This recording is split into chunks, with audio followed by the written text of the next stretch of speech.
সবাইকে শুভেচ্ছা জানাচ্ছি। আজকের ভিডিওতে আমরা যাচ্ছি ঢাকা থেকে রাতারকুল, এক মনোরম যাত্রার গল্প বলবো আপনাদের সঙ্গে।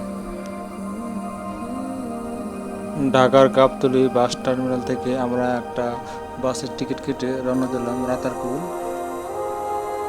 পরিদর্শন করার জন্য। রাতারকুল সিলেট।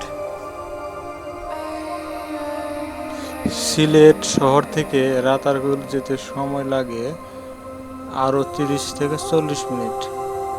পথে দেখা যায় গ্রামের সরু রাস্তা, ধান ক্ষেত আর সবুজের মোড়ানো চা বাগান। স্থানীয় এক গাইড আমাদের বললেন, এই জায়গাটিতে আগে ব্রিটিশ আমলে চা বাগানের মালিকরা থাকতেন। এখানে সেই পুরনো একটি বাড়ি আছে, যদিও অনেকটা ভেঙে পড়েছে।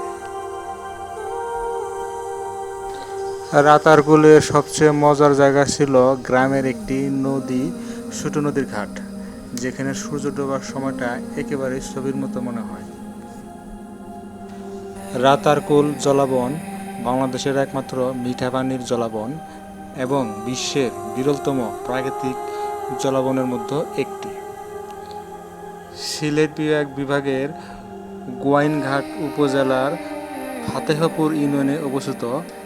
এই বনটি গায়ন নদীর তীরে এবং চেঙ্গিস খালের সঙ্গে সংযুক্ত।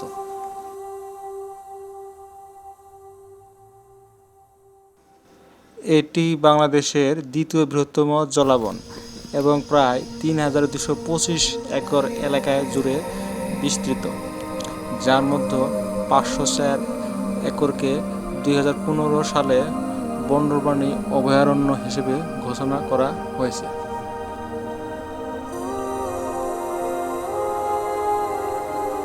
রাতারকুল জলাবনে প্রধানত করজ গাছ দেখা যায়, যা স্থানীয়ভাবে পতি বা রাতা নামে পরিচিত।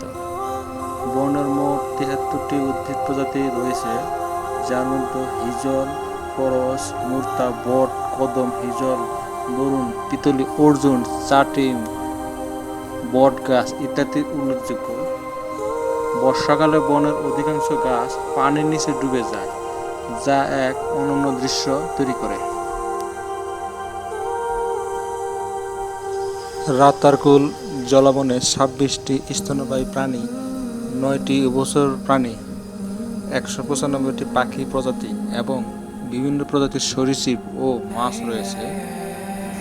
এখানে বানর, সাপ, মেছোবাঘ, মঙ্গুস, মাছরাঙা, ঈগল, দোয়েল, শালিক, কাক, পিঁপড়ে, বাতা, রুই ইত্যাদি প্রাণী দেখা যায়।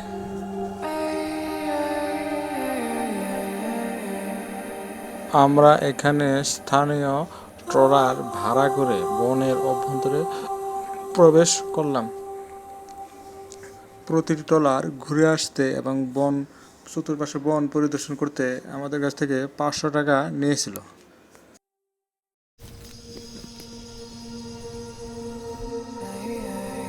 তবে এই রাতারকুল ভ্রমণের সেরা সময় বর্ষাকাল, মে থেকে অক্টোবর পর্যন্ত।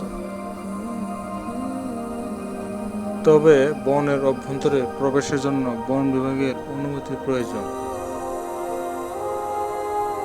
বর্ষাকালে বৃষ্টির কারণে রেইনকোট, ছাতা এবং পানি রোধী জুতা নিয়ে যাওয়া উচিত।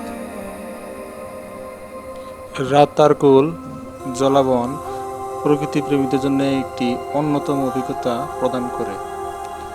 এটি বাংলাদেশের সিলেটের সুন্দরবন নামে পরিচিত এবং দেশের অন্যতম প্রাকৃতিক ঐতিহ্য হিসেবেও বিবেচিত।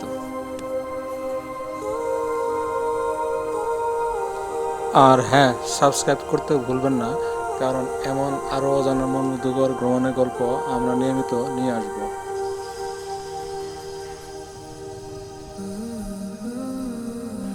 বিকাল নেমে এসেছে, আমরা এই কন্টেন্টের প্রায় শেষ পর্যায়ে চলে এসেছি। পরবর্তীতে দেখা হবে অন্য কোনো স্থানে অন্য কোনো ভিডিও নিয়ে। সেই পর্যন্ত ভালো থাকুন, সুস্থ থাকুন, আর হ্যাঁ, প্রকৃতিকে ভালোবাসুন।